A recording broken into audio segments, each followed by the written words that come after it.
वसुदेवसुतं देवं कंसचाणूरमर्दनं देवकी परमानन्दं कृष्णं वन्दे जगद्गुरुं कृष्णं वन्दे जगद्गुरुं। जय श्री राधे कृष्ण। दोस्तों, आपका मेरे YouTube चैनल ज्ञान की गंगा में स्वागत है। हमने श्रीमद् भागवत पुराण के 17वें अध्याय में देखा था कि राजा वेशधारी कलयुग गाय और बैल के जोड़े को पीटता जा रहा था और यही देखकर राजा परीक्षित क्रोध से अपना धनुष उठा लेते हैं और तभी उनके क्रोध से भयभीत होकर कलयुग उनके पैरों में गिर पड़ता है और उनसे क्षमा की याचना करता है। तब कलयुग की प्रार्थना स्वीकार करके राजा परीक्षित उसको 4 स्थानों पर रहने की जगह देते हैं। ये 4 स्थान अधर्म निवासी हैं: द्रुत, मद्यपान, स्त्री संग और हिंसा। तब इस प्रकार कलयुग उनसे एक और स्थान की प्रार्थना करता है। इस प्रकार कलयुग को राजा परीक्षित एक और स्थान स्वर्ण अर्थात धन प्रदान करते हैं। इस प्रकार कलयुग के पास 5 स्थान झूठ, मद, काम, वैर और रजोगुण, इन 5 स्थानों में अधर्म का मूल कारण कली उनकी आज्ञाओं का पालन करता हुआ निवास करने लगा। इसलिए आत्मकल्याणकारी पुरुष को इन 5 स्थानों का सेवन कभी नहीं करना चाहिए। राजा परीक्षित इसके बाद वृषभ रूपी धर्म के 3 चरण तपस्या, शौच और दया जोड़ देते हैं और आश्वासन देकर पृथ्वी का संवर्धन करते हैं। इसके आगे की कथा हम आज के अध्याय में श्रवण करेंगे। 18वां अध्याय, राजा परीक्षित को श्रृंगी ऋषि का श्राप। सुत जी कहते हैं, अद्भुत कर्मा भगवान श्री कृष्ण की कृपा से राजा परीक्षित अपनी माता की कोख में अश्वत्थामा के ब्रह्मास्त्र से जल जाने पर भी मरे नहीं। जिस समय ब्राह्मण के शाप से उन्हें डसने के लिए तक्षक आया, उस समय वे प्राणनाश के महान भय से भी भयभीत नहीं हुए, क्योंकि उन्होंने अपना चित्त भगवान श्री कृष्ण के चरणों में समर्पित कर रखा था। उन्होंने सबकी आसक्ति छोड़ दी, गंगा तट पर जाकर श्री सुखदेव जी से उपदेश ग्रहण किया और इस प्रकार भगवान के स्वरूप को जानकर अपने शरीर का त्याग कर दिया। जो लोग भगवान श्री कृष्ण की लीला कथा करते रहते हैं, उस कथामृत का पान करते रहते हैं और इन दोनों ही साधनों के द्वारा उनके चरण कमलों का स्मरण करते रहते हैं, उन्हें अंत्यकाल में भी मोह नहीं होता। जब तक पृथ्वी पर अभिमन्यु नंदन महाराज परीक्षित सम्राट रहे, तब तक चारों ओर व्याप्त हो जाने पर भी कलयुग का कुछ भी प्रभाव नहीं था। वैसे तो जिस दिन जिस क्षण श्री कृष्ण ने पृथ्वी का परित्याग किया, उसी समय पृथ्वी में अधर्म का मूल कारण कलयुग आ गया। भ्रमर के समान सारग्राही सम्राट परीक्षित कलयुग से कोई द्वेष नहीं रखते थे, क्योंकि इसमें एक बहुत बड़ा गुण है कि पुण्य कर्म तो संकल्प मात्र से ही फलीभूत हो जाते हैं, परंतु पाप कर्म का फल शरीर से करने पर ही मिलता है, संकल्प मात्र से नहीं। यह भेड़िए के समान बालकों के प्रति शूरवीर और धीरवीर पुरुषों के लिए बड़ा भीरू है। यह प्रमादी मनुष्यों को अपने वश में करने के लिए ही सदा सावधान रहता है। शौनकादि ऋषियों, आप लोगों को मैंने भगवान की कथा से युक्त राजा परीक्षित का पवित्र चित्रण सुनाया। आप लोगों ने यही पूछा था, भगवान श्री कृष्ण कीर्तन करने योग्य बहुत सी लीलाएं करते हैं, इसलिए उनके गुण और लीलाओं से संबंध रखने वाली जितनी भी कथाएं हैं, कल्याणकामी पुरुषों को उन सब का सेवन करना चाहिए। ऋषियों ने कहा, सौम्य स्वभाव सुत जी, आप युग युग जिए, क्योंकि मृत्यु के प्रवाह में पड़े हुए हम लोगों को आप भगवान श्री कृष्ण की अमृतमयी उज्जवल कीर्ति का श्रवण कराते हैं। यज्ञ करते करते उसके धुएं से हम लोगों का शरीर धूमिल हो गया है, फिर भी इस कर्म का कोई विश्वास नहीं है। इधर आप तो वर्तमान में ही भगवान श्री कृष्णचंद्र के चरण कमलों का मादक और मधुर मधु पिलाकर हमें तृप्त कर रहे हैं। भगवत प्रेमी भक्तों के लाभ मात्र के सत्संग से स्वर्ग एवं मोक्ष की भी तुलना नहीं की जा सकती। फिर मनुष्यों के तुच्छ भोगों की तो बात ही क्या है। ऐसा कौन सा रस मर्मज्ञ होगा जो महापुरुषों के एकमात्र जीवन सर्वस्व श्री कृष्ण की लीला कथाओं से तृप्त हो जाए। समस्त प्राकृत गुणों से अतीत भगवान के अचिंत्यन अनन्य कल्याणमय गुणगानों का पार तो ब्रह्मा शंकर आदि बड़े बड़े योगेश्वर भी नहीं पा सके। विद्वान, आप भगवान को ही अपने जीवन का ध्रुव तारा मानते हैं, इसलिए आप सत्पुरुषों के एकमात्र आश्रय भगवान के उदार और विशुद्ध चरित्रों का हम श्रद्धालु श्रोताओं के लिए विस्तार से वर्णन कीजिए। भगवान के परम प्रेमी महाबुद्धि परीक्षित ने श्री सुखदेव जी के उपदेश किए हुए जिस ज्ञान से मोक्ष स्वरूप भगवान के चरण कमलों को प्राप्त किया, आप कृपा करके उसी ज्ञान और परीक्षित के परम पवित्र उपाख्यान का वर्णन कीजिए, क्योंकि उसमें कोई बात छिपा कर नहीं कही गई होगी और भगवत प्रेमी अद्भुत योग निष्ठा का निरूपण किया गया होगा। उसमें पद पद पर भगवान श्री कृष्ण की लीलाओं का वर्णन हुआ होगा। भगवान के प्यारे भक्तों को वैसा प्रसंग सुनने में बड़ा ही रस मिलता है। सुत जी कहते हैं, अहो विलोम, जाति में उत्पन्न होने पर भी महात्माओं की सेवा करने के कारण आज हमारा जन्म सफल हो गया, क्योंकि महापुरुषों के साथ बातचीत करने मात्र से ही नीच कुल में उत्पन्न होने की मनोव्यथा शीघ्र ही मिट जाती है। फिर उन लोगों की तो बात ही क्या है जो सत्पुरुषों के एकमात्र आश्रय भगवान का नाम लेते हैं। भगवान की शक्ति अनंत है, वे स्वयं अनंत हैं। वास्तव में उनके गुणों की अनंतता के कारण ही उन्हें अनंत कहा गया है। भगवान के गुणों की समता भी जब कोई नहीं कर सकता, तब उनसे बढ़कर तो कोई हो ही कैसे सकता है। उनके गुणों की यह विशेषता समझाने के लिए इतना कह देना ही पर्याप्त है कि लक्ष्मी जी अपने को प्राप्त करने की इच्छा से प्रार्थना करने वाले ब्रह्मादि देवताओं को छोड़कर भगवान के न चाहने पर भी उनके चरण कमलों की रज का ही सेवन करती है।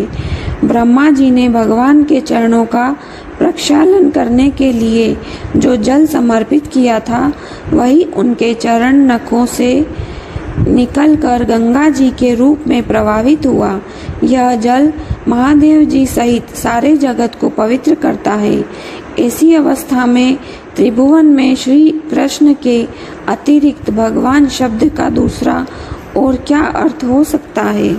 जिनके प्रेम को प्राप्त करके धीर पुरुष बिना किसी हिचक के देह गेह आदि की दृढ़ आसक्ति को छोड़ देते हैं और उस अंतिम परमहंस आश्रम को स्वीकार करते हैं, जिसमें किसी को कष्ट न पहुंचाना और सब ओर से उपशांत हो जाना ही स्वधर्म होता है। सूर्य के समान प्रकाशमान महात्माओं, आप लोगों ने मुझसे जो कुछ पूछा है वह मैं अपनी समझ के अनुसार सुनाता हूँ।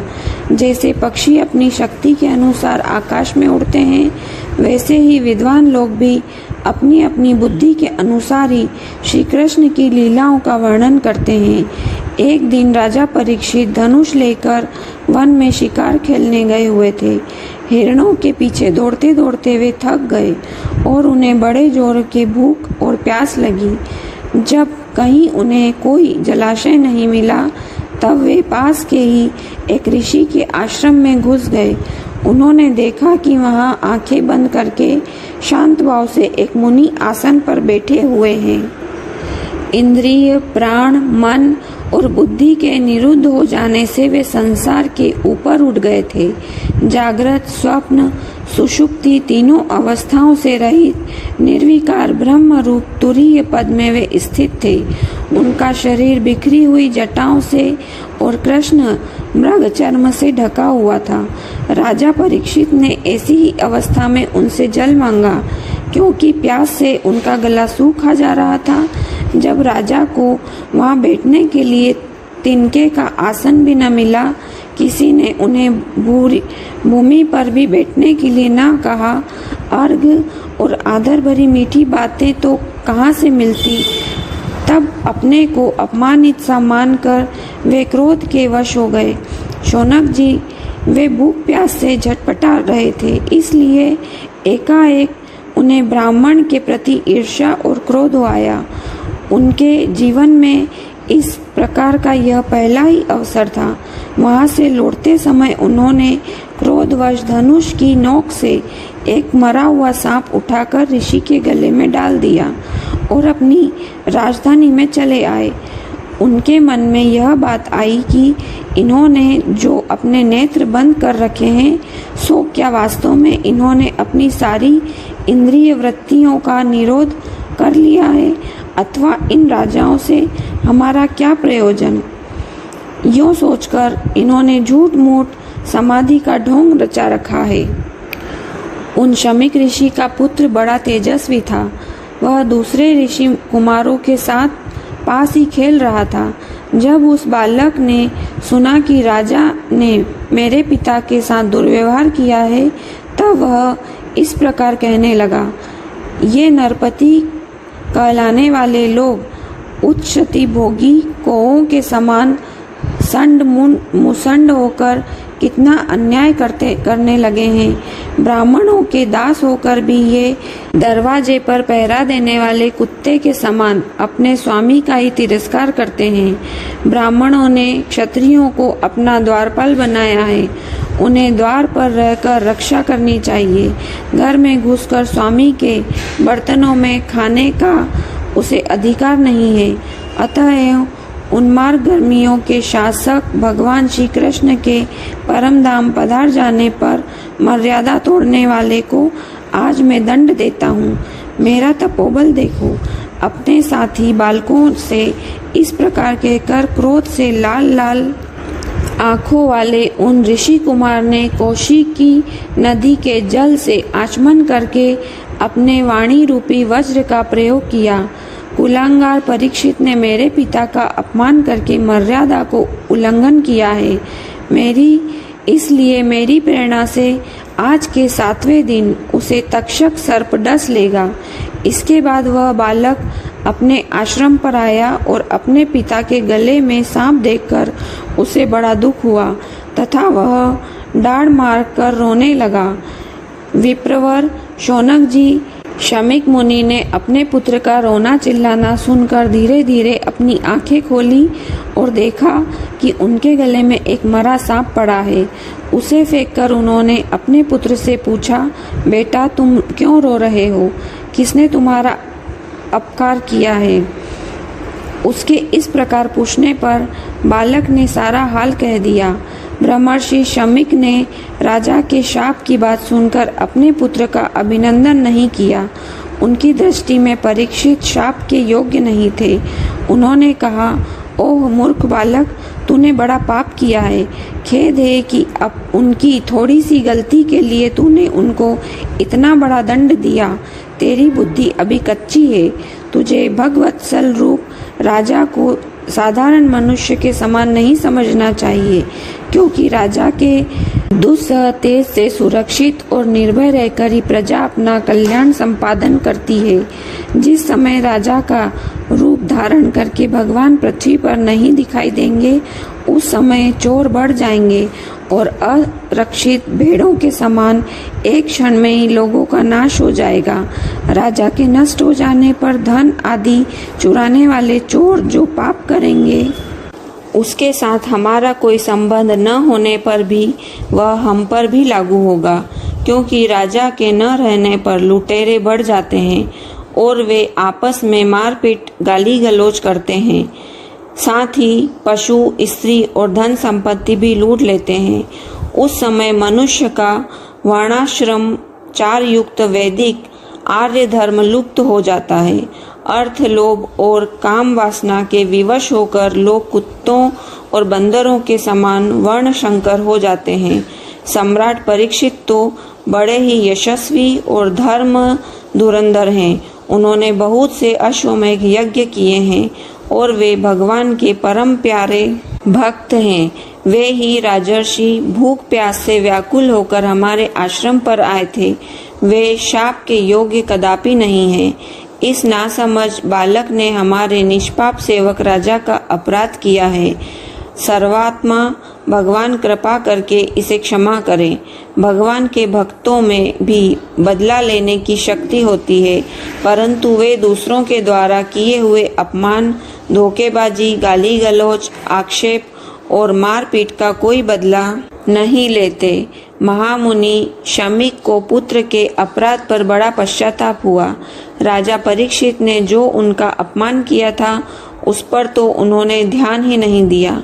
महात्माओं का स्वभाव ही ऐसा होता है कि जगत में जब दूसरे लोग उन्हें सुख दुख आदि द्वंद्वों में डाल देते हैं, तब भी वे प्राय हर्षित या व्यथित नहीं होते, क्योंकि आत्मा का स्वरूप तो गुणों से सर्वथा परे है। श्री कृष्ण शरणम मम, श्री कृष्ण शरणम मम, श्री कृष्ण शरणम मम। आज का अध्याय यहीं समाप्त होता है। इसके आगे की कथा हम कल के अध्याय में श्रवण करेंगे। जय श्री राधे कृष्ण। जाने से पहले दोस्तों वीडियो को लाइक कर दें और नए हैं तो चैनल को सब्सक्राइब कर लें और बेल आइकन दबा लें, जिससे आपको हमारी सभी नोटिफिकेशन मिलती रहेगी। जय श्री राधे कृष्ण।